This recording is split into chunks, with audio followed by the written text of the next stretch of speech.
Salvo Guglielmino, giornalista, scrittore, responsabile dell'ufficio stampa nazionale della CISL e autore recentemente del libro dal titolo Microcosmos Sicilia. È un libro che parla di siciliani, di Sicilia, una terra bellissima dal punto di vista paesaggistico, architettonico, eppure una terra anche molto complicata. Magari prima di arrivare a scandagliare un po' punto per punto, facciamo un quadro generale e come prima cosa le chiederei una domanda un po' particolare, però perché è così difficile amministrare una terra così bella, così meravigliosa?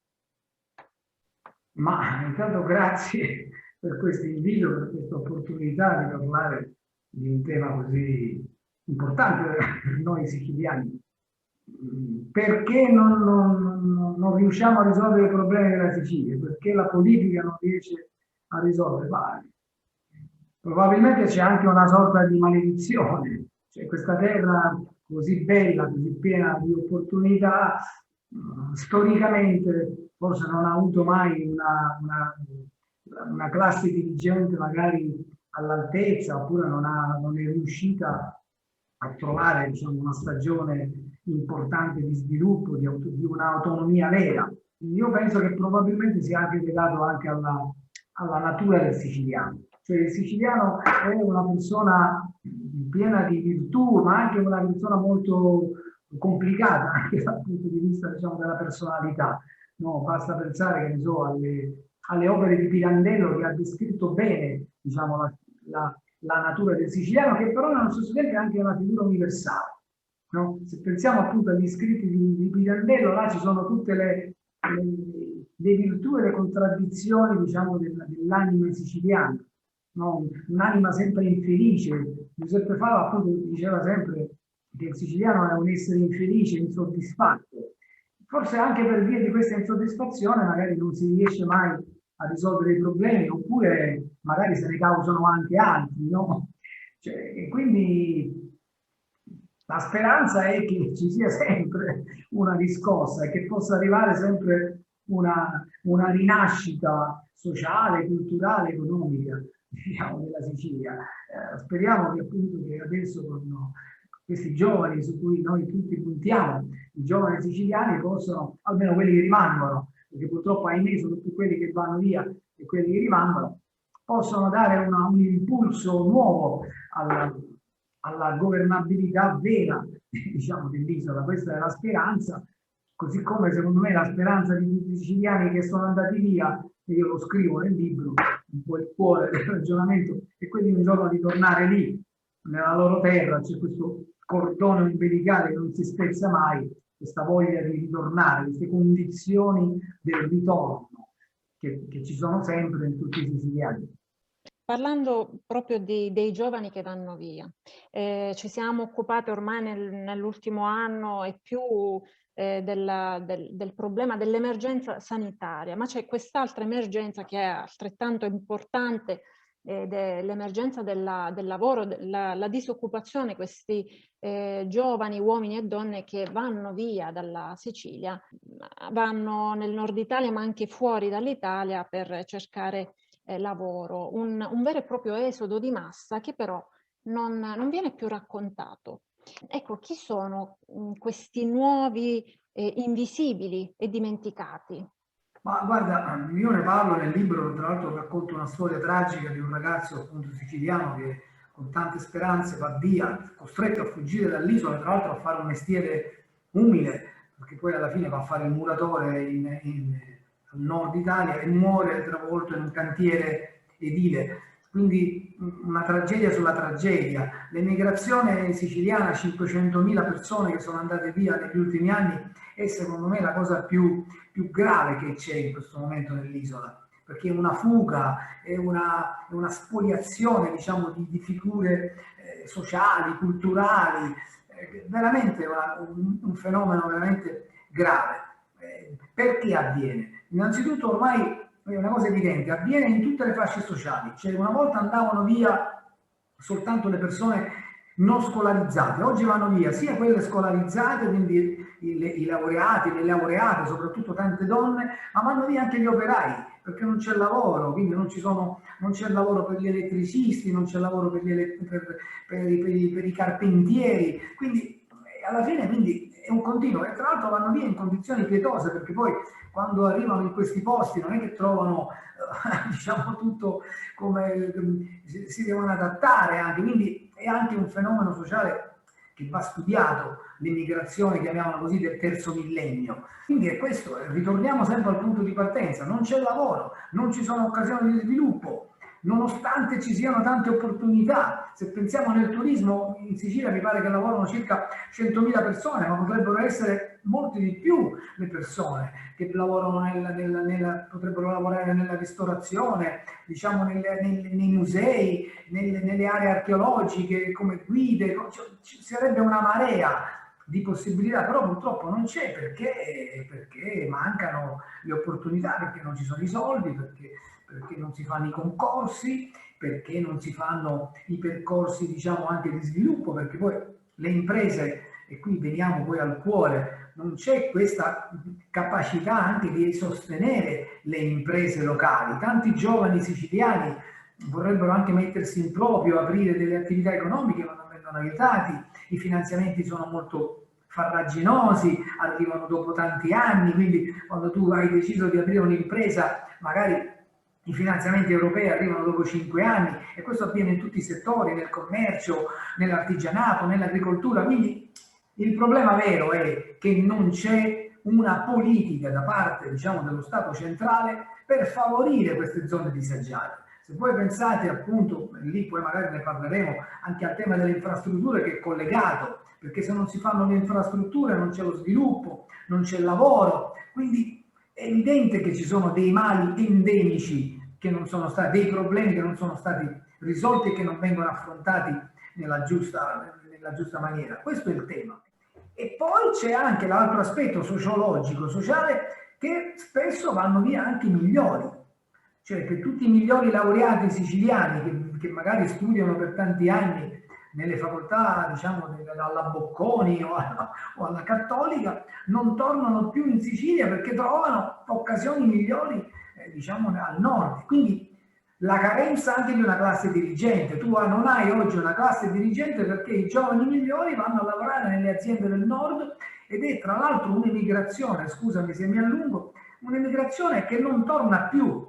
Cioè, a differenza dell'emigrazione tradizionale, diciamo, dei primi anni del Novecento, degli anni 50, era un'immigrazione di ritorno, no? Cioè si rifaceva la casa, gli immigrati andavano in Germania ma si costruivano la casa in Sicilia e tornavano. Oggi i ragazzi che vanno via molto spesso non torneranno più, quelli che vanno in America, in Australia, perdono totalmente questo legame, hanno solo i ricordi. Questa è una cosa molto grave, un fenomeno, ecco, giustamente dici tu, andrebbe studiato questo fenomeno, purtroppo non se ne occupano in pochi. E purtroppo, come sottolineava prima, anche il problema delle infrastrutture è un nodo fondamentale proprio per la crescita e lo sviluppo di un territorio. Viviamo in effetti in un'Italia letteralmente a due velocità, un nord da questo punto di vista molto più sviluppato, con infrastrutture migliori, alta velocità, e un sud sempre molto carente da questo punto di vista. Ma perché questa differenza ancora oggi fra nord e sud? Per un motivo molto semplice, se vogliamo entrare proprio nel merito, perché sostanzialmente i fondi, diciamo, dello Stato ordinari sono stati sempre diminuiti nelle regioni del sud e soprattutto in Sicilia, perché si diceva che le opere pubbliche bisognava farle con i soldi europei, con i soldi dell'Europa. Che cosa è successo? Che i soldi dell'Europa non si sono spesi per una serie di ritardi storici nella progettazione e anche, diciamo, per una serie di colpevolezze della classe dirigente, e quindi le opere non si sono, e lo Stato non le ha fatte, quindi non le ha fatte né l'Europa e né lo Stato. Quindi l'alta velocità si è fermata a Salerno, le ferrovie non si sono fatte, in Sicilia è una situazione scandalosa, io penso che non esista regione europea che ha un problema come ce l'ha la Sicilia dal punto di vista ferroviario, anzi di inesistenza delle ferrovie in Sicilia, no? Quindi nessuno se ne è occupato, lo Stato non ha fatto nulla da questo punto di vista, le autostrade la stessa cosa, tante autostrade sono rimaste tracciate dal punto di vista diciamo della progettazione, ma non sono state realizzate. Non parliamo poi dei ritardi che ci sono sulla banda larga, sulla digitalizzazione del territorio, sulla trasformazione della pubblica amministrazione, diciamo, in maniera molto più moderna. La sanità, che è anche un'infrastruttura, perché la sanità in Sicilia è una sanità malata, perché non è stata curata in maniera chiara. Ci sono dei poli, per carità, di eccellenza, anche in alcune università, in alcuni posti, però nella stragrande maggioranza tu hai una sanità territoriale inesistente, ospedali che sono stati chiusi, non hai, diciamo, la qualità e gli standard di qualità che ci sono nelle strutture del nord. E questo perché? Perché c'è stata una disattenzione da parte dello Stato, non c'è niente da fare. Guarda, io faccio sempre questo esempio. La Germania negli anni 90 ha saputo unificare le due Germanie, la Germania dell'Est e la Germania dell'Ovest, spendendo circa 2.000 miliardi di euro effettivamente spesi, e ha fatto una grande operazione di unità, tassando anche, diciamo, i tedeschi dell'Ovest si sono anche autotassati per realizzare questo. La Sicilia praticamente nell'arco, diciamo, di 50 anni ha speso circa 340, sono stati spesi stanziati circa 300 miliardi da quando c'è, dagli anni 50 ad oggi, ma effettivamente poi ne saranno stati spesi, non so, un centinaio, non so quanti, però l'impegno non è stato all'altezza della Germania, perché questo è il tema. Cioè, per fare l'Italia si doveva concentrare soprattutto sull'unificazione, diciamo, delle due realtà, nord e sud, e questo non c'è stato, o almeno c'è stato fino ad alcuni anni, forse si è fermato agli anni della Cassa del Mezzogiorno, agli anni 60, quando si sono fatte, e poi questo processo si è interrotto. L'autonomia regionale non ha saputo affrontare bene questo tema, perché abbiamo un'autonomia, però di fatto è un'autonomia che non è riuscita a dare questo impulso forte alla crescita sociale ed economica della regione, quindi il risultato è quello. Purtroppo è così. Poi c'hai questi, naturalmente, ora io non è che voglio fare, come si dice, soltanto parlare degli aspetti negativi. Poi c'hai una ricchezza di un patrimonio che in alcuni casi è anche ben, come si può dire, ben sviluppato. Ci sono casi emblematici, perché tu c'hai, io nel libro ne parlo, tu negli ultimi anni hai avuto 4-5 paesi, città della Sicilia che sono stati i borghi più belli d'Italia, dove tra l'altro ben amministrati, cioè dove c'hai ben, uno di questi è il mio paese, Palazzola Credi, un paese straordinario dal punto di vista architettonico, archeologico, delle sue tradizioni popolari, quindi non gli manca nulla, la cucina, le tradizioni dolciarie, insomma, ha tutto per fare tutto. Quindi ci sono queste isole, chiamiamole così, tra l'altro non c'è manco la criminalità, per fortuna, quindi hai queste isole fantastiche, no? Che sono... Poi però accanto a questo appunto c'hai magari a 50 km, a 30 km, c'hai in realtà magari, mi dispiace dirlo perché tra l'altro ho tanti amici come Vittoria, che è nel cuore, diciamo, della zona, diciamo, di Montalbano, che è il paese che ha una presenza di famiglie mafiose e di carcerati che non ha paragoni in tutta Italia. Quindi c'è questi, da un lato appunto queste grandi, e poi dall'altro lato c'è questo ricatto della malavita, della mafia, che ti condiziona lo sviluppo. E anche questo, certo, diciamo, condiziona lo sviluppo, anche perché abbiamo visto come la criminalità organizzata poi è bravissima ad intercettare le risorse e insomma a saperle utilizzare e accaparrarsele, no? È vero, non ci sono dubbi. Infatti la preoccupazione, ora io ne parlo sempre, ci sarà questa grande occasione delle risorse europee di cui tutti parliamo, no? Questi famosi 230 miliardi che arriveranno in tutta Italia e una parte sarà destinata al sud. La speranza è e questo lo dico anche lavorando diciamo, nel sindacato, che questi soldi vadano nelle mani giuste e che non arrivino nelle mani della criminalità, della mafia, dell''ndrangheta, della camorra e tutte le altre cose, perché sarebbe veramente una iattura. Quindi io spero che Mario Draghi e tutti gli altri possano attuare dei controlli precisi su questi soldi che vadano a finire e che vengano spesi in maniera trasparente e nel pieno delle regole della legalità, perché questo è fondamentale. Anche se, anche lì, mafia, e poi c'hai in Sicilia, perché anche di questo se ne parla poco, tu c'hai una regione dove c'è una presenza, però non esiste una regione che ha tante persone che combattono contro la mafia, tanti magistrati, tante forze dell'ordine, tanti giornalisti che fanno questo lavoro bene, tanti sindacalisti, insomma, che si battono e che sono morti per combattere la mafia. Quindi da una parte c'hai il cancro, dall'altra parte c'hai gli eroi, e di questo bisogna parlarne, bisogna indicarli ai giovani questi modelli. Rosario Livatino tra qualche giorno sarà proclamato beato, questo ragazzo bravissimo, questo magistrato che oltre a essere un magistrato aveva una fede profonda, no? Tanto che appunto diventerà beato, ed è un esempio straordinario, no? La morte di Livatino è una delle cose più strazianti, la scena della morte di Livatino è una tragedia anche dal punto di vista, diciamo, fisico, no? Perché viene inseguito da questi killer in mezzo sull'autostrada, in mezzo alla campagna, e questo ragazzo magistrato, guardandoli in volto, gli chiede: ma perché? Ma che cosa ti ho fatto di così male? Gli chiede, e quello gli spara in faccia con una violenza, perché appunto Livatino stava indagando su questi traffici legati, tra l'altro pensate alla vicenda dell'acqua, cioè Livatino muore perché indagava sui traffici dell'acqua nell'Agrigentino, e come lui anche tanti altri, Giuseppe Fava, Piersanti Mattarella, io ne parlo nel libro, tanti personaggi che hanno combattuto, e ce ne sono anche altri che continuamente si battono.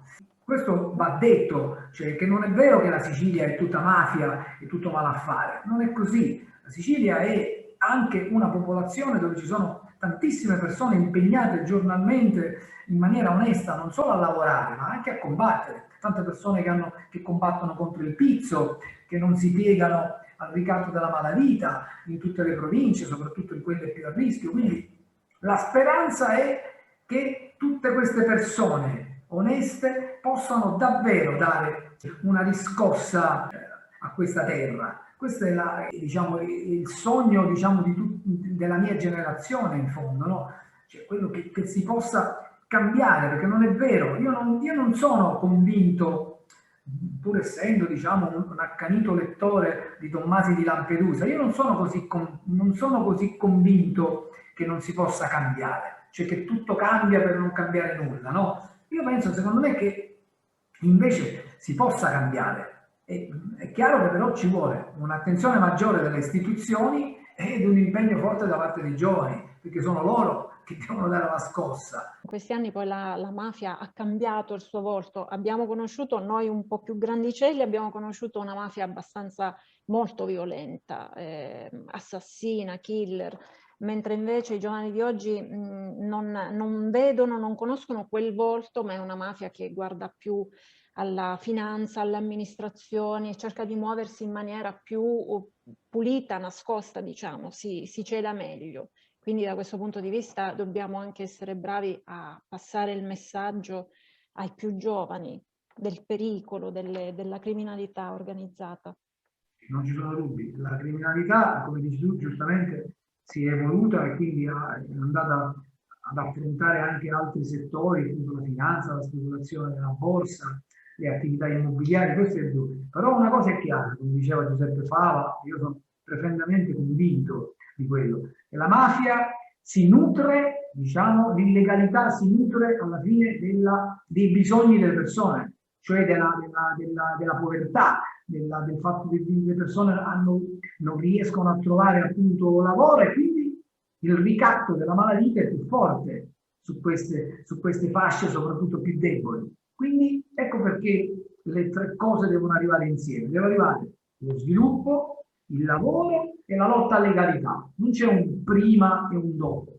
Se arrivano tutte e tre insieme c'è una speranza di crescita, diciamo, della terra. Se invece arriva soltanto combattere soltanto l'illegalità e quindi combatterlo dal punto di vista della giustizia, va bene, però ci vuole anche lo sviluppo, ci vuole il lavoro, bisogna togliere le persone dal ricatto, perché se solo così tu puoi riuscire appunto a eliminare quel cancro, quella morsa. No, se pensiamo appunto lì, appunto, abbiamo fatto l'esempio di Vittoria, lì tutte le attività economiche legate al tessuto agricolo sono tutte controllate dalle famiglie che ti dicono chi deve lavorare, quanto deve lavorare, il salario, non c'è il rispetto dei contratti, c'è il lavoro nero e tutto questo in fondo è illegalità. Se ci fosse una presenza più forte dello Stato e un lavoro più certo, sicuramente le persone non si presterebbero a questo ricatto.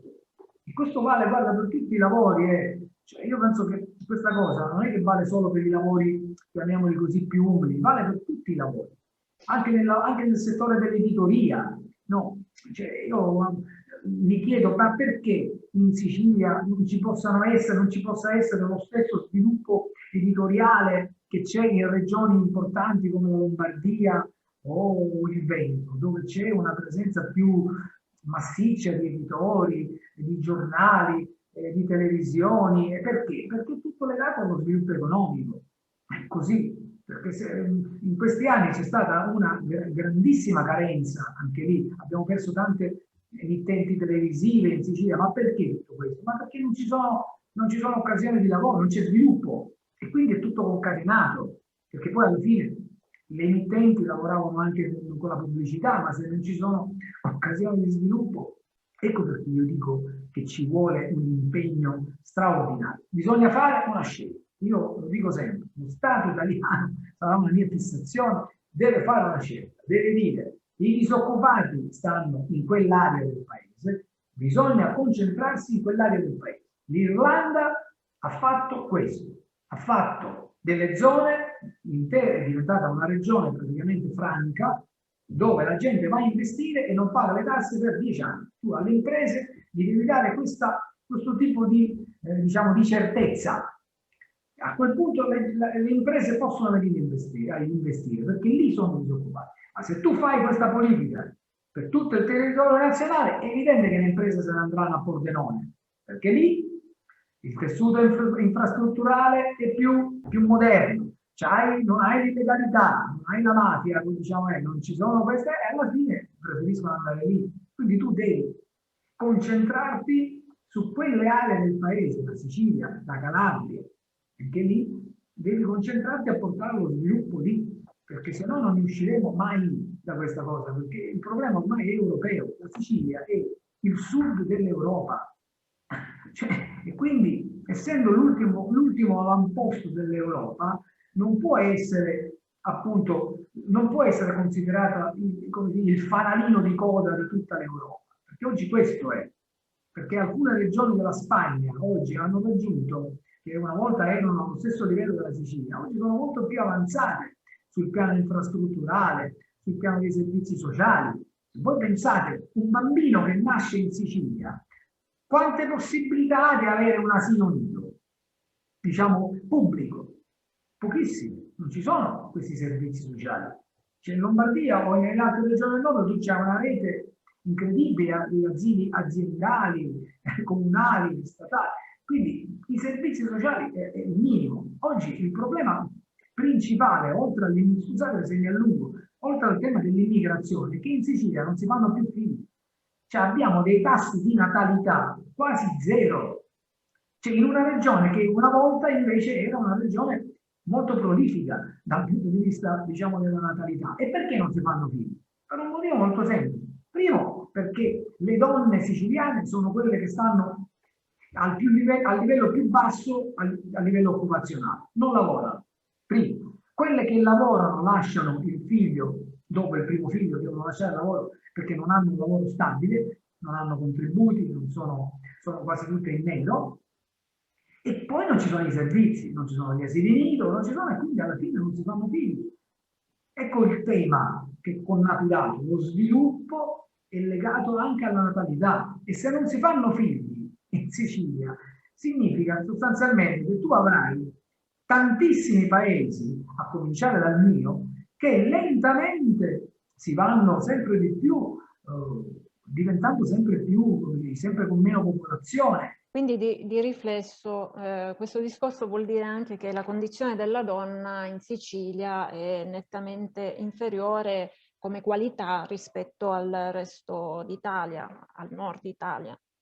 Dal punto di vista, diciamo, culturale, sicuramente non ha nulla, diciamo, da invidiare alle altre regioni, nel senso che le donne siciliane sono colte, laureate, hanno un livello di scolarizzazione più alto di altre regioni. Il problema è che non hanno lavoro, non trovano lavoro adeguato, non trovano lavoro all'altezza, no, diciamo, anche dei loro studi. Il tema sono le opportunità. Cioè, quali opportunità ha una ragazza che nasce a Partinico rispetto ad una ragazza che nasce a Milano o in provincia di Milano? Sicuramente ce l'ha più quella della ragazza del nord, perché ha un tessuto, diciamo, economico e sociale che l'aiuta. Quindi il tema è quello, che ci sia poi, per carità, anche il tema, diciamo, di alcuni ritardi, diciamo, nel rapporto tra uomini e donne, ma questo, francamente, ormai è dappertutto, cioè nel senso che i casi di violenza, non ci sono casi di violenza maggiore in Sicilia rispetto a quelli che accadono in provincia, che ne so, di Venezia o al nord, assolutamente no. Quello è un problema che non conosce differenze a livello geografico, purtroppo. E il libro che ho qui, lo faccio vedere, è Microcosmo Sicilia. La dedica iniziale dice a tutti i siciliani dispersi nel mondo. Perché sì, proprio questa dedica?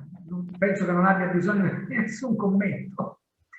Purtroppo sono tanti e speriamo che siano sempre meno quelli e che ci possano essere tanti che tornano in Sicilia anche solo come turisti.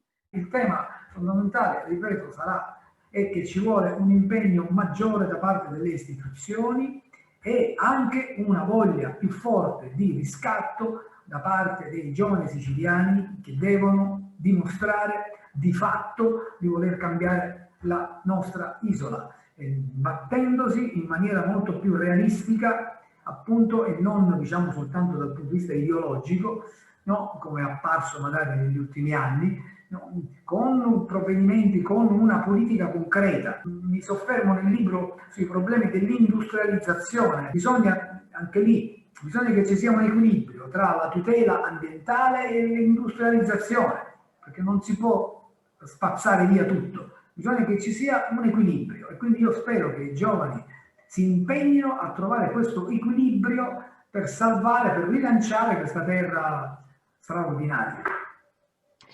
Grazie quindi a Salvo Guglielmino, autore di Microcosmo Sicilia. Grazie mille. Grazie a te.